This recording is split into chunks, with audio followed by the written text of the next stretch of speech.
Welcome to our channel. ముందుగా మా తాజా అప్డేట్స్ మీకోసం అందాలంటే వెంటనే మా ఛానల్ అయితే లైక్ అండ్ సబ్స్క్రైబ్ చేయండి.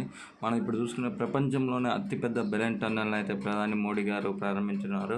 ఎందుకంటే మోడీ వచ్చిన తర్వాత ఎన్నో విప్లవాత్మక మార్పులు అయితే తీసుకొచ్చారు. అదేవిధంగా కేంద్ర బలగాలు అంటే ఇప్పుడు చైనా నుంచి కానీ పాకిస్తాన్ నుంచి కానీ ఏమైనా బలగాలు మన మీదకి మోహరించినట్టే వెంటనే మన ఆర్మీ అక్కడికి చేరడానికి చైనా సరిహద్దు వివాదం కొనసాగుతున్న నేపథ్యంలో దీన్ని ఏర్పాటు చేయడం జరిగింది. 825 కోట్లతో 13,000 అడుగుల ఎత్తులో దీన్ని ఏర్పాటు చేశారు.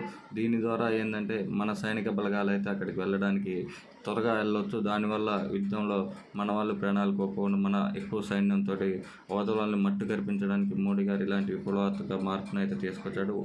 మోడీ అంటేనే ఎన్నో ప్రయోగాలని అర్థం.